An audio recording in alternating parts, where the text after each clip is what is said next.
2025 बिहार विधानसभा चुनाव घोषणा पत्र। एनडीए नेशनल डेमोक्रेटिक अलायंस, जिसमें प्रमुख रूप से बीजेपी, जेडीयू, हम, आरएलएम और एलजेपी-आर शामिल है। इनके चुनावी घोषणा पत्र: 1 करोड़ महिलाओं को लखपति दीदी बनाना, 1 करोड़ रोजगार देना, हर जिले में फैक्ट्री और औद्योगिक पार्क स्थापित करना, गरीबों के लिए केजी से पीजी मुफ्त शिक्षा प्रदान करना, एजुकेशन सिटी निर्माण कर सब डिवीजन में नए कॉलेज स्थापित करना, पटना के अलावा नए 4 शहरों में मेट्रो स्थापित करना, प्रत्येक जिला में सुपर स्पेशलिटी अस्पताल, पशु सेवा एम्बुलेंस के बाद किसान सम्मान निधि 6000 से 9000 रुपए करना, एमएसपी की गारंटी, कृषि इंफ्रास्ट्रक्चर में विकास के लिए 1 लाख करोड़ का निवेश, ईबीसी के लिए 10 लाख रुपए सहायता और कमजोर वर्गों के लिए सशक्तिकरण, हर परिवार को 125 यूनिट मुफ्त बिजली और पुनौरा धाम को सीतापुरम और गया के विष्णुपद को कॉरिडोर विकसित करना। जबकि महागठबंधन, जिसमें RJD, Congress, CPIML, CPI, CPM शामिल है, महागठबंधन का चुनावी घोषणा पत्र: जीविका दीदियों का नियमित करना,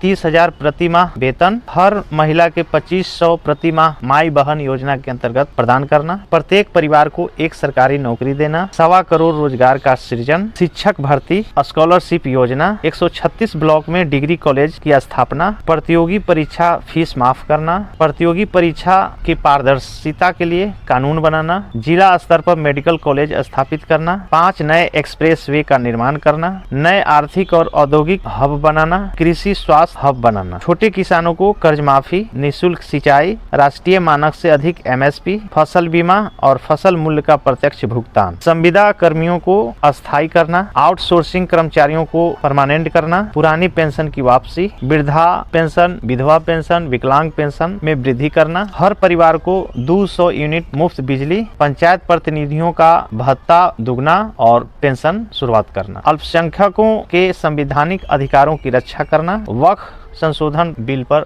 रोक। यह है एनडीए और महागठबंधन का चुनावी जुमला। हालांकि ये चुनावी घोषणा पत्र कानूनी रूप से बाध्यता नहीं है, लेकिन चुनाव में भाग लेने वाले सभी पार्टियां और गठबंधन चुनावी घोषणा करती है और वह घोषणा के आधार पर आम पब्लिक उसके भावी नीति और कार्यक्रम से प्रभावित होकर उसको वोट देती है। पिछले सरकारों का इतिहास अगर देखें तो कई चुनावी घोषणाएं हुई और वह जुमला साबित हो रहे हैं और उसी को तोड़ मरोड़ करके वह पूर्ण रूप से लागू नहीं किया गया और ना इसका कोई कानूनी बाध्यता है। हालांकि चुनाव सुधार संगठनों का हमेशा मांग रहा है कि इस चुनावी घोषणा पत्र को कानूनी जामा पहनाया जाए, चुनाव सुधार होने की गुंजाइश रहे, लेकिन अभी तक ऐसा संभव नहीं हुआ। चुनाव घोषणा पत्र एक तरह का पार्टी और अलायंस का 5 साल का विजन होता है, नीति होता है, कार्यक्रम होता है। इसकी कानूनी बाध्यता नहीं होती। धन्यवाद।